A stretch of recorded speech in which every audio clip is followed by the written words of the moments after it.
Finalmente estuvo al lado de la cama. Ella tampoco dijo una palabra. Solamente se quedó ahí, silenciosa, y cuando yo deslicé mi mano entre sus piernas, moví un poco su pie para abrirlas. No creo que jamás haya tocado algo más jugoso en mi vida. Era como un engrudo corriendo por sus piernas, y si hubiera tenido carteles, hubiera podido pegar una docena o más. Henry Miller. Estamos eróticamente hablando. Bienvenidos, ¿qué tal? Muchas gracias por acompañarnos nuevamente en este programa. Están conmigo, como siempre, Daniel Henrich, Hola, un gusto estar con todos ustedes. Qué bueno que nos acompañen como siempre. Carlos Martelli, Hola, gracias por escuchar una vez más este podcast. y hoy tenemos un invitado muy especial. Hoy vamos a hablar sobre literatura erótica y nos acompaña este día José Luis López. Bienvenido, José Luis. Muchísimas gracias, un honor la invitación. Muchas Es, gracias. es un honor para mí tenerte con nosotros porque tu gran conocimiento literario, además de tu carisma, tu simpatía y tu forma de escribir, porque dejen decirles que José Luis es colega mío y de Daniel. Él es un gran escritor. Nos va a compartir también en este programa uno de sus textos que es maravilloso porque además él tiene una picardía sensacional que para los que nos escuchan en México, evidentemente va a ser un texto muy, muy agradable. Los que nos escuchan fuera de México van a entender algunas cosas porque maneja un doble sentido muy, muy fino. Lo que también aquí en México conocemos como puede ser el albur, pero no creo que llegue a esa parte. Pero bueno, José Luis, bienvenido a este programa Eróticamente Hablando. Gracias de verdad por aceptar esta invitación. Un placer compartir con ustedes. Gracias. Y a ver, dinos, ¿quién de los autores de erotismo que has leído puedes decir que sea de tus favoritos? Mm, Yo creo que soy cuentero, me gusta la narración oral. Sí, a partir de las mil y una noches que yo creo que trae esencia de la narración griega, del erotismo, y que va continuando a lo largo de la historia, por ahí del siglo XIV, del 1300, pues tenemos a Boccaccio, y hay una gran cantidad de autores que no podríamos decir cuál es el favorito, sino en cada época marcan su esencia, ¿no? La cultura oriental también nos deja ese sabor al erotismo fino, poético, que creo que ha venido nutriendo a todos los autores y muy pocos se escapan del erotismo, incluida tú, Denise. Bueno, sí, la verdad es que, como ustedes saben, yo sí tengo una preferencia por este género. Yo cuando descubrí la narrativa, creo que esto nunca lo he dicho, yo cuando decidí ser escritora era porque yo quería escribir telenovelas, ese era mi gran sueño. Y cuando entré a estudiar en la Escuela de Escritores de la SOGEM, descubrí la narrativa. Y desde entonces, pues sí, yo estaba enamorada de las telenovelas, pero mi amante secreto la narrativa se convirtió en mi amante secreto. Al paso del tiempo descubrí el erotismo como género y pues se me dio, esa es la verdad, se me da con mucha naturalidad. em, y sí me gusta mucho escribir erotismo, la verdad es, amén de otros géneros, ¿no? Pero me parece que efectivamente es muy rico, es algo con lo que como escritor sí lo puedes, tú tus fantasías las puedes realmente, ¿cómo se llama? Ver en papel, ¿no? Las puedes transmitir. Sí puedes llegarle al lector desde esta parte, desde esta parte erótica, a través de la sensibilidad del cuerpo, de la piel, de todas las sensaciones que tenemos cuando hacemos el amor, ¿no? Cuando nos damos un beso, cuando sientes una caricia, cuando estás cerca de la persona que te atrae o cerca de la persona a quien le tienes ganas también. Entonces, para mí sí es algo maravilloso. O sea, yo cuando empecé a escribir erotismo, de hecho, sí leí mucho para saber si lo que yo escribía estaba dentro de ese género. Obviamente, pues hay, pues como en todo, ¿no? Hay, el gusto se rompe en géneros. Muchas cosas que yo leí no me encantaron, me parecieron un poco, pues, vulgares o grotescas. Eh, pero sí encontré un nicho, ¿no? Sí encontré como mi lugar dentro de ello y poco a poco fui encontrando autores que yo creo que tenían este mismo estilo o esta misma sensibilidad que yo tengo, ¿no? Uno de ellos es un autor muy, muy reciente, que además él se dice, ay no, bueno, él se dice de una forma muy especial en Twitter que es Germán Renko. No sé si ustedes lo conozcan, bueno, él surgió de Twitter, escribiendo frases en Twitter justamente, muy eróticas, muy románticas también, y terminó publicando un libro que se llama Con las alas en llamas, que es maravilloso. Si lo pueden leer, se los recomiendo. Es un cuate que tiene una sensibilidad brutal y es un libro cargado de erotismo, con historias muy actuales, además. Porque además son como especie de relatos que todos terminan en uno que se llama el kilómetro, el kilómetro 13. O sea, son una serie de relatos que desembocan en esta aventura en el kilómetro 13. Y de hecho está dividido justamente el libro así, ¿no? El kilómetro, viene por ejemplo el kilómetro 8, el kilómetro 6. Y se los recomiendo mucho, la verdad, es que sí, es maravilloso, ¿no? Y bueno, como él, hay otros autores con los que yo me he encontrado a lo largo del camino, pero hay un libro también en particular que a mí me gusta mucho, que es una novela rusa, que hasta donde tengo entendido hay pocos ejemplares de esta novela, que se llama Grushenka,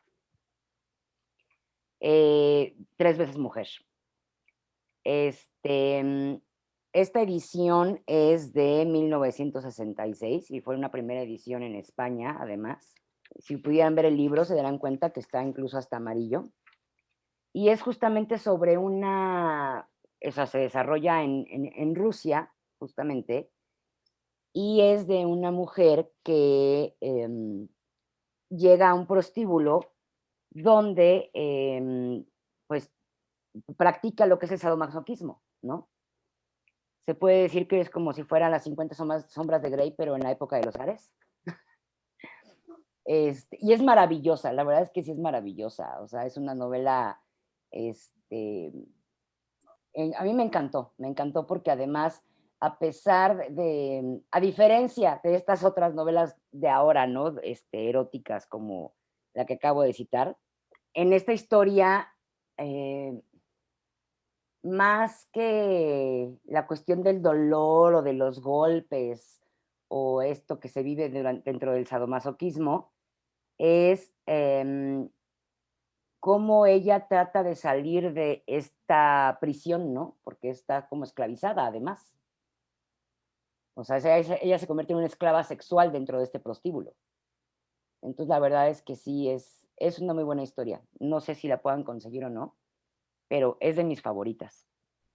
Y es que el erotismo me lo imagino como esa línea delgada, así como en los espectáculos circenses, los que caminan sobre la cuerda floja, en donde una punta es la picaresca, que es muy sabrosa, que tenemos ejemplos en todo el mundo, México, desde Periquillo Sarmiento, de Fernández de Lizardi, y que van caminando y que pueden llegar al porno. O sea, y dentro de ese trayecto, pues tenemos una gran variedad, pero esta línea casi invisible donde muchos escritores hablan o hablamos del amor o de la muerte con mucha facilidad, pero ese elemento tenue, evocador, inspirador, esa escritura que tiene perfume, que tiene esencia, que se transmite a través de los poros, que es el erotismo, yo creo que es muy plausible desde el punto de vista literario y que finalmente hay que hacerlo con guantes. Y sí, yo creo que hay, bueno, yo aplaudo a la gente que tiene esa capacidad como tú, en la cual no cae ni en lo burlesco ni en lo pornográfico. Ay, te Y agradezco mucho. es que justo, ¿no? Porque, bueno, yo llegué digamos que al erotismo a través de Denise, ¿no? Porque hace un par de años manejé como community manager la cuenta de Generótico. Entonces, yo le comentaba justamente esto a Denise de que sus canciones. Sus canciones. Yo le Ojalá pudiera hacer canciones. Está bien, hombre, también es compositor. Espérame. Yo platicaba con Denise de que su narrativa, lejos de, digo, este podcast no es para alimentar el ego de Denise, definitivamente, pero es mi referencia como escritora es como esta referencia del erotismo, quien es mi referente ahorita. Sí, su narrativa es muy romántica. Entonces te cuenta la forma, si bien hay un relato de un taxista que habla con una mujer, pero al final la forma en la que narra o cuida este romanticismo en sus creaciones me parece muy valiosa como contenido, ¿no? Porque, como bien comentas, José Luis, eh, llega, en el mundo del Internet hay un sinfín y un mar de relatos de este tipo. De hecho, sucede un fenómeno en Twitter, en donde Twitter es una red social más abierta que otras, más open mind. Entonces, la gente abre hilos de relatos de forma erótica o incluso relatos con una narrativa llegando no quiero considerar vulgar porque es una forma de expresarse, pero sí más explícita. O más grotesco. O más grotesca, exacto. Sin embargo, la gente publica en Twitter sus relatos de forma abierta y de ahí se abren a una nueva aplicación, bueno, una nueva que ya lleva también un buen tiempo, pero también es muy open mind, que se llama Telegram. En Telegram puedes crear canales para que la gente lea tus relatos.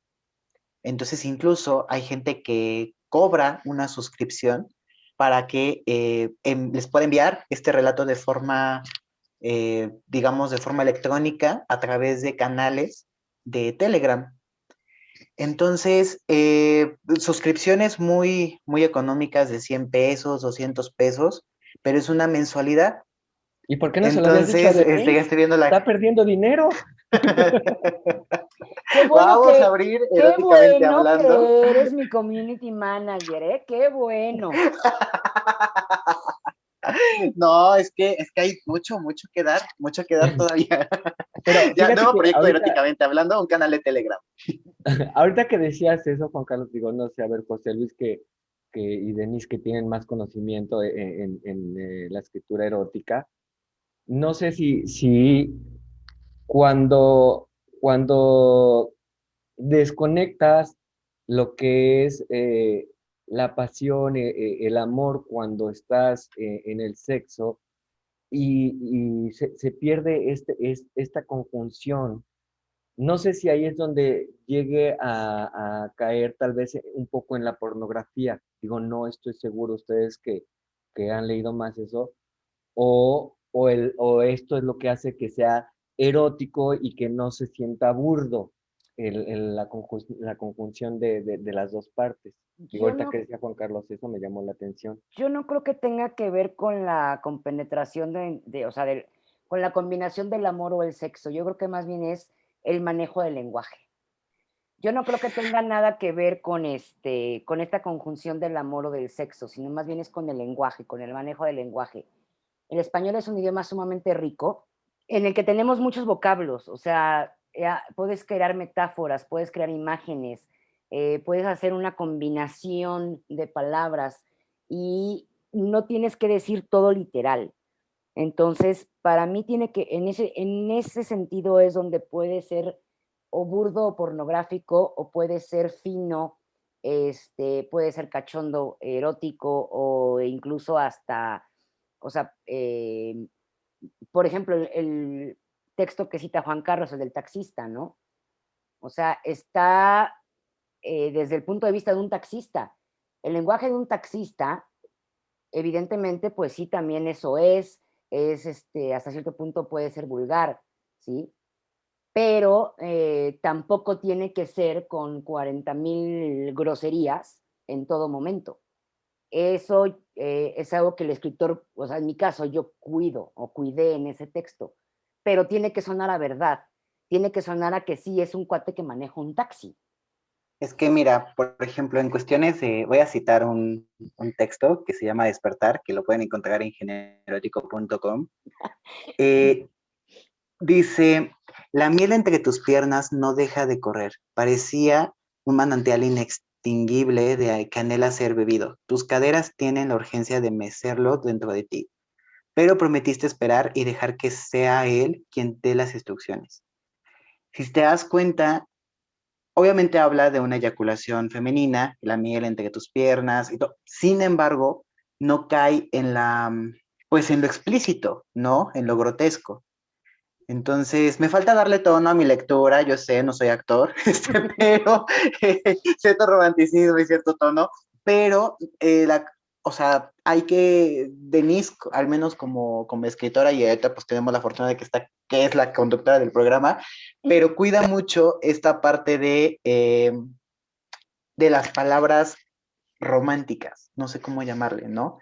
Sin embargo, hay otros textos de otros autores que entonces habla de, por ejemplo, por acá también pone su virilidad está cada vez más hinchada. Pues claro que habla de una erección, ¿no? De este punto de éxtasis que tiene un hombre cuando está completamente excitado y no necesariamente tiene que decir, pues la tengo parada, no, sino busca la forma de hacerlo más romántico alrededor de la Y de dar la historia. imagen, pero bueno, a mí me encantaría que José Luis nos compartiera su texto, porque de Sí, verdad es maravilloso.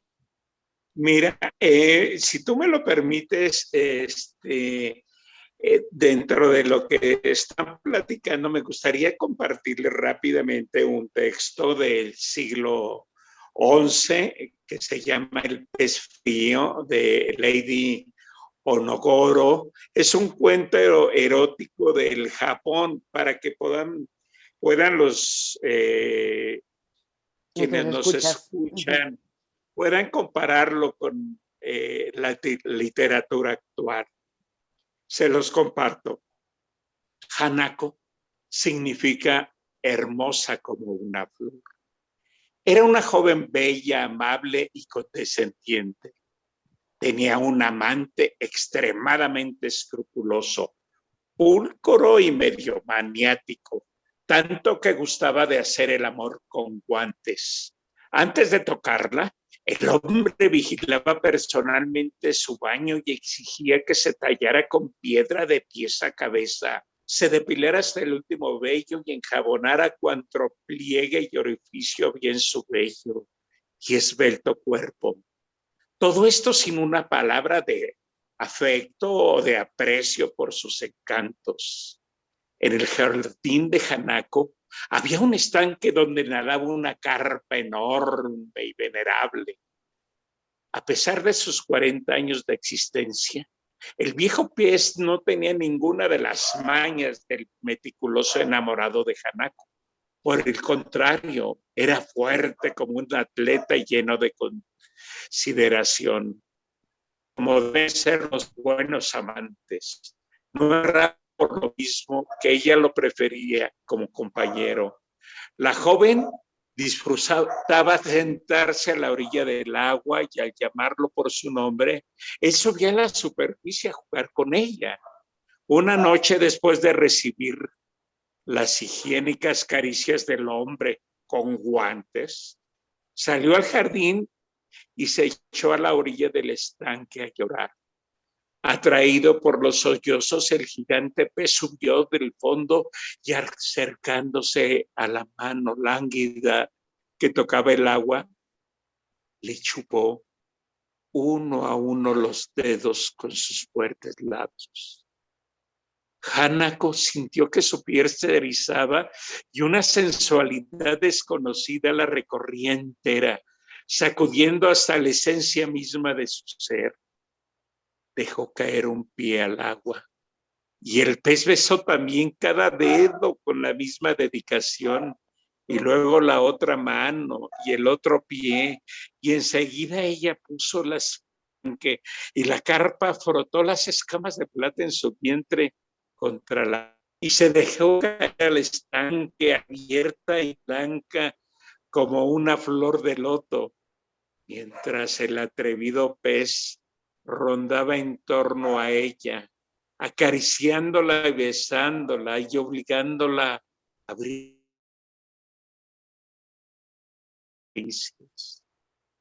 El pez le soplaba chorros de agua por las partes más sensibles y así, poco a poco, fue ganando terreno y conduciéndola por las rutas del placer más sublime. Un placer que Hanako no había tenido jamás en brazos del hombre alguno, y menos, por supuesto, del amante enguantado. Más tarde, ambos reposaron flotando contentos en el estanque bajo el escrutinio de las estrellas. Siglo XI, Japón. Pues tenemos aquí una muestra de el erotismo fino y plausible. No, y maravilloso, además, aparte los asiáticos, pues son como maestros, ¿no? En este erotismo. Sí, a mí realmente me encantó. Creo que este tipo de erotismo que te hace flotar. Y hablábamos este pequeño hilo que va entre la poesía.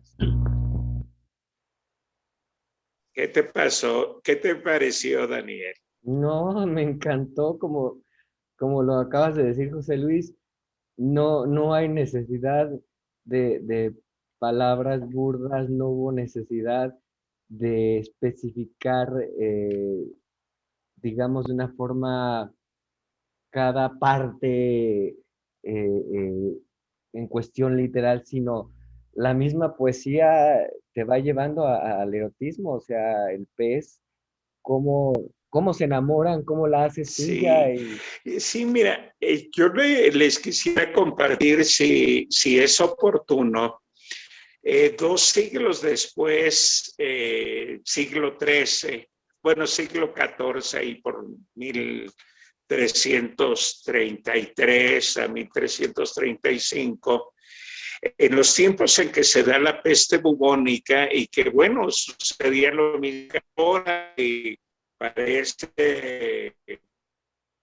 que se repite el momento, ¿no? Dicen que se creó la peste bubónica, al igual que el coronavirus, se creó en China, pero casi se nacionalizó italiano, igual que la pasta.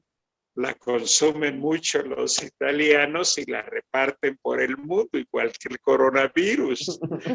Pero las historias de Boccaccio en el Decamerón Quédame que Camerón pone que está la peste bubónica, que es terrible, es contagio por las pulgas, por las moscas, crecen los ganglios en las axilas, en las ingles, es muy doloroso.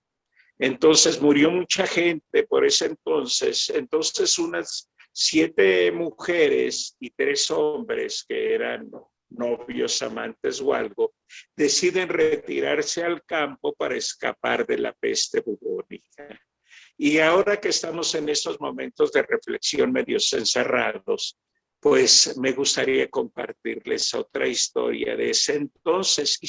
Y se reúnen aquí durante 10 días. De Camerones significa eso, 10 días, a compartir cuentos e historias. Y cada día, cada uno de los 10 participantes cuenta un cuento y se va haciendo por jornadas. Este que yo les voy a narrar corresponde a la tercera jornada y algo así sé que se llama como la historia de Ali Bech. Y dice, en la ciudad de Kafsa, ubicada allá por las tierras de los bereberes, allá por la costa africana, vivió un hombre riquísimo que tenía una hija muy bella de nombre Ali Bech. Ella no era cristiana, pero le intrigaba escuchar a sus vecinos que aseguraban que sería el paraíso si se dedicaba la vida al servicio de Dios. Un día les preguntó que si ella podría lograrlo. Le respondieron que sí, pero tendría que demostrar su fe. Ella preguntó que qué tenía que hacer. Le respondieron que Dios apreciaba mucho que aquellos que huían de las cosas terrenales del mundo y se retiraban a las soledades de los desiertos para combatir al vil demonio. La joven tenía unos 14 años, era muy inocente, pero muy bella. Y por un impulso de santidad y sin decir nada a nadie, a la mañana siguiente tomó el camino hacia el desierto y con grandes trabajos, después de algunos días, llegó a aquellas soledades. Vi a lo lejos una pequeña casita y fue hacia ella. Salió un santo varón que le abrió la puerta y le preguntó que andaba escudriñando por ahí. Y ella contestó que estaba inspirada por Dios y que quería ponerse a su servicio de Dios y buscaba a quien le enseñara cómo debía servir. El honrado varón, viendo la joven, muy hermosa, temiendo que el demonio lo tentara si la retenía, le alabó su buena disposición, le dio de comer algunas frutas, dátiles y de beber agua y le dijo, hija mía, no muy lejos de aquí hay un santo varón que es mucho mejor maestro que yo. Irás a él. Ella llegó a la celda de devoto ermitaño que, por cierto, era joven y cuyo nombre era rústico. Y le hizo la misma petición. Al verla tan bella, quiso poner su firmeza a prueba y la retuvo en su morada. Llegada la noche, la acomodó en una humilde cama que él había construido con hojas de palmera y ahí la acostó.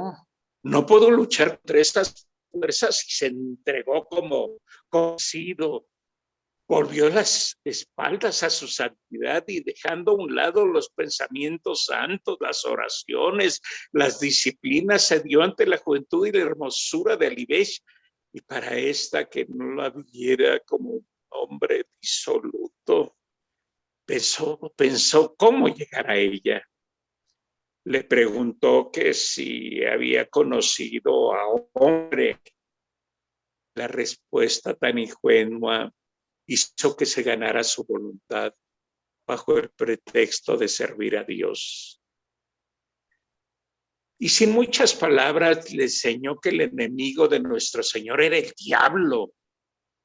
Y luego le dio a entender que el servicio más grato que podía hacer a Dios era meter al demonio al infierno, donde nuestro Señor lo había condenado. La joven le preguntó cómo se hacía aquello y Rústico le dijo, mira, pronto lo sabrás, pero para ello tienes que hacer todo lo que veas hacer a mí. ¿Cómo lo hago?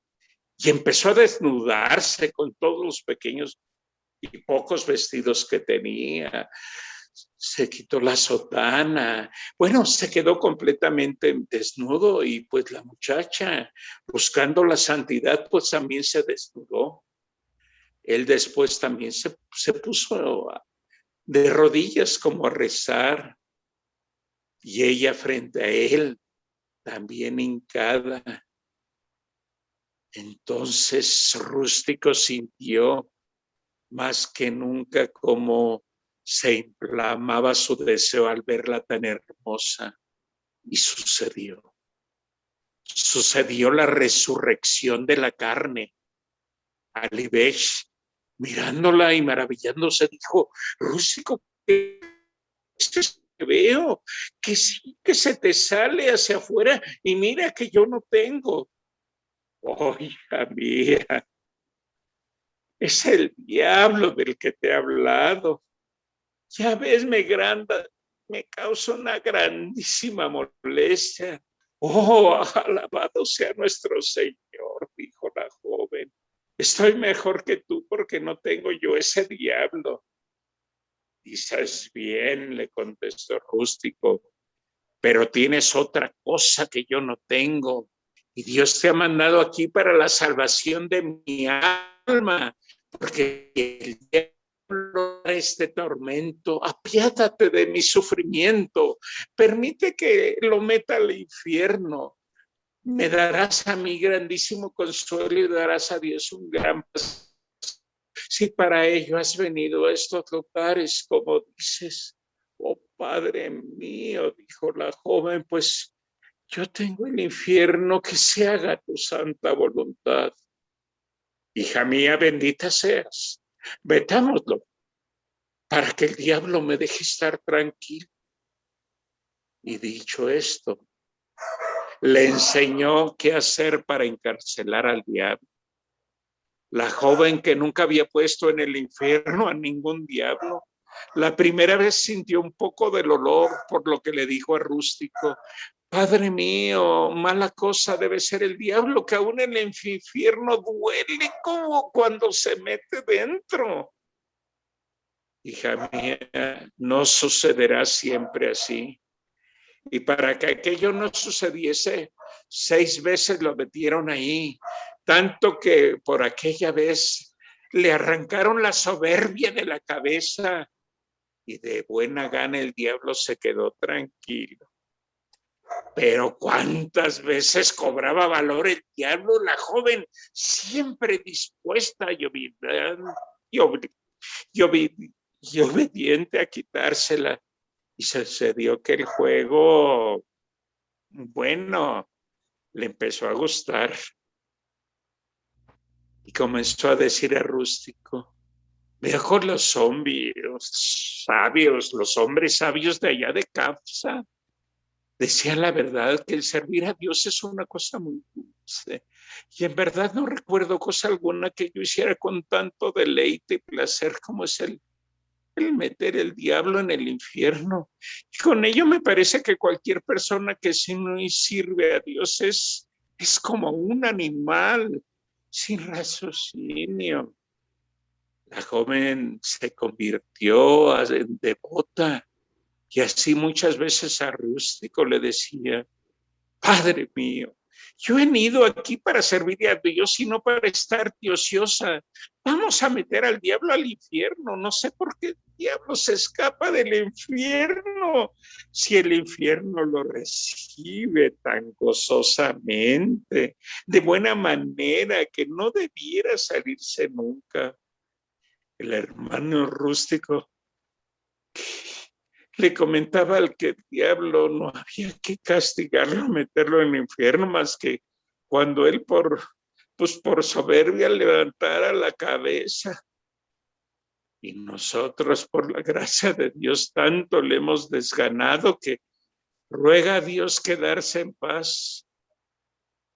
Ella, al ver que Rústico no le pedía meter más al diablo, le dijo: Rústico, si tu diablo está castigado, ya no te molesta.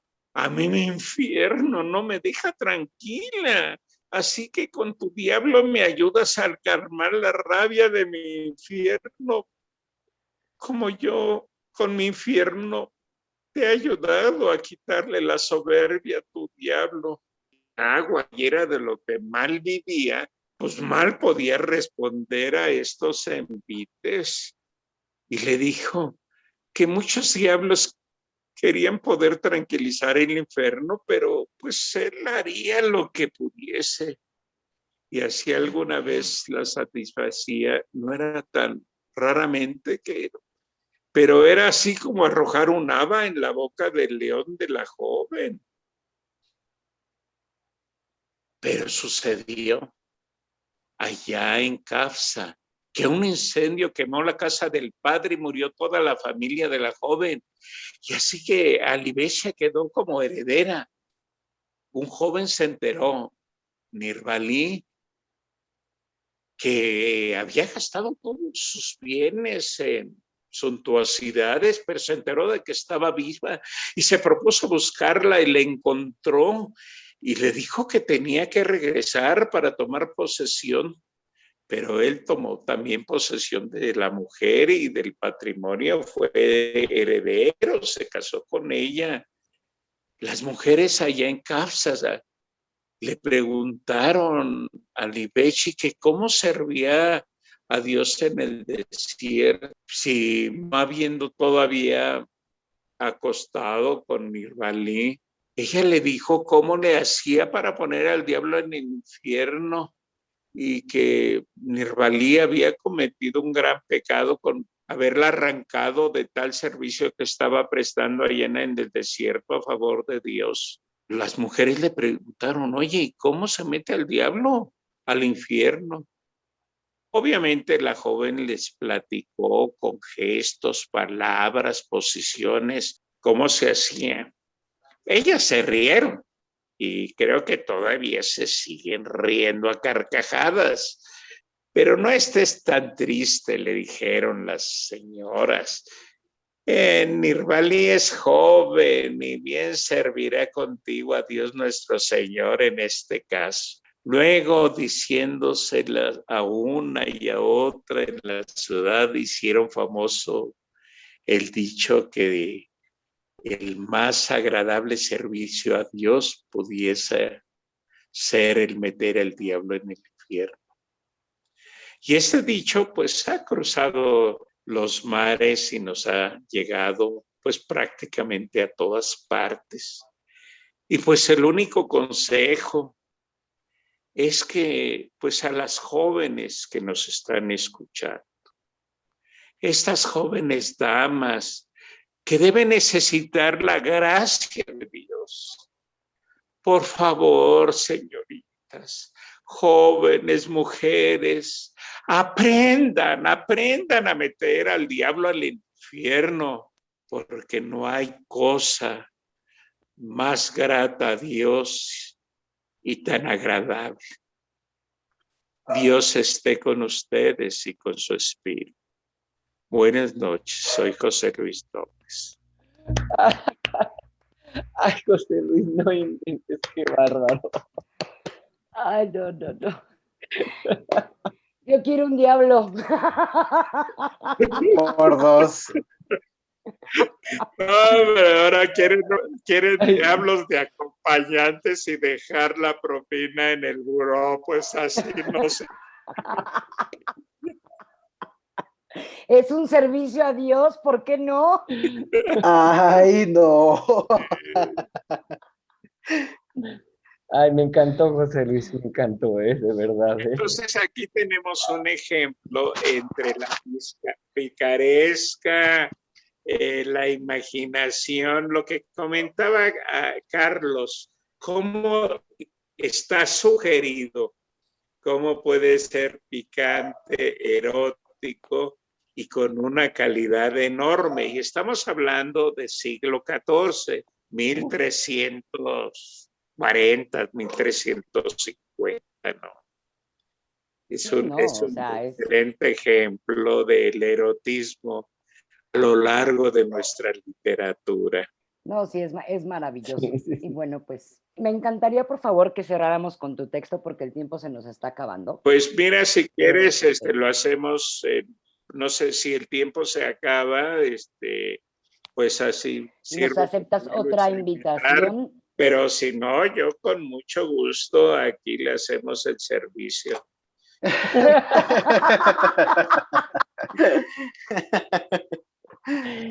Todo es en nombre del Señor, ¿verdad? Y Obviamente. si tu infierno no No, te me deja, encantaría. buscan un... Si ¿Mande? tu infierno no te deja, Exacto. En mi infierno se pueden matar muchos demonios. Hasta que doblen la cabeza y se humillen. y le Hasta que se saques la les, soberbia. hasta que se les acabe la soberbia. No, me Tú, encantó tenerte tú como, como me indiques, los tiempos tú los manejas, Denise. no, me encantó tenerte como invitado, pero además me encantará volverte a tener porque el tema es amplio. Apenas si tocamos muy poco sobre este tema del erotismo en la literatura, porque hay muchos autores, hay muchos textos de los cuales hablar. Obviamente uno de los exponentes más conocidos también es Henry Miller, Anaïs Nin, ¿no? También, por ejemplo. Pero sí me encantaría que volvieras a estar con nosotros para también escuchar tu relato, porque es maravilloso, es fascinante. Y pues sí, lamentablemente el tiempo se nos acaba el día de hoy. Pero muchísimas gracias por estar con nosotros, por compartir con nosotros estos dos textos que son, este, o sea, encantadores, son deliciosos, ¿no? Y la diferencia entre uno y el otro, como bien dijiste, o sea, uno que es sutil y te lleva a las sensaciones y el otro que, además de ser erótico, pues también, o sea, nos tenía muertos de la risa, ¿no? Lástima que no podíamos reírnos fuerte porque pues íbamos a interrumpir tu lectura, pero me imagino que la audiencia debe de estar como nosotros doblados de la risa al momento de escucharlo, me queda claro. Pues muchísimas gracias. Ha sido un disfrute casi erótico el compartir estos momentos y la literatura. Creo que los libros los tienen y podemos hablar de la Hollander, que fue todo un fenómeno. Sí, claro. Muchos autores contemporáneos que tienen lo suyo, pero sí, creo que podríamos hacer un recorrido a través de los siglos, incluso en las épocas más oscurantistas que la religión ha puesto, siempre el escritor ha tenido las bondades para darnos esos textos que nos hacen volar con la imaginación.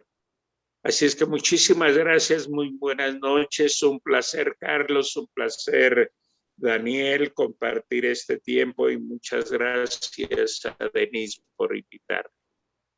No, muchísimas gracias a ti, José Luis, por estar con nosotros y muy pronto te volveremos a tener como invitado para que nos sigas deleitando con tu lectura, con tu sapiencia literaria y por supuesto con tus escritos. Daniel, muchas gracias por acompañarnos. No, pues al contrario, muchas gracias. Y José Luis, como lo dijo Denise, de verdad siempre es un placer el escuchar tus anécdotas, tus lecturas, como dijo Denise, tu sapiencia. Desde que he escuchado lo que has escrito, que me ha encantado, eres fabuloso, te admiro mucho. Y sí, sí, sí, yo encantado de que estés nuevamente con nosotros, y ya Denise se encargará de ponerse de acuerdo, pero será un gran placer nuevamente, José Luis. Gracias, gracias Daniel. También mi admiración hacia ti, que te he leído y sé que eres grande. Gracias. Muchas gracias, Carlos, también por estar con nosotros esta noche. No, muchas gracias por compartir. Yo ya he escuchado anteriormente las narraciones de José Luis y siempre que lee me llena de emoción y me transmite lo que muchos escritores no me han logrado transmitir, que es emocionarme, y siempre mi admiración y respeto como escritor. Y gracias también por compartirnos parte de tus conocimientos, porque siento que es una persona muy culta, muy sabia, muy inteligente, y que siempre que hay un comentario que viene de ti, se recibe con mucho agrado y con mucho gusto, porque viene de lo más sincero de tu corazón. Entonces es algo que yo agradezco mucho y pues muchas gracias. Y bueno, pues gracias. Gracias. Un honor tus palabras. Muchas gracias. Y gracias a todos ustedes por acompañarnos una vez más aquí en Eróticamente Hablando. Que tengan un excelente día, tarde o noche. Síganos, por favor, en nuestras redes sociales, @generótico, y sobre todo aquí en el canal E5 House. Denle clic a la campanita para que puedan saber y cuándo estarán nuestros programas y les lleguen las notificaciones cuando tenemos un nuevo programa al aire. Muchas gracias. Hasta luego. Soy Denise Pfeiffer.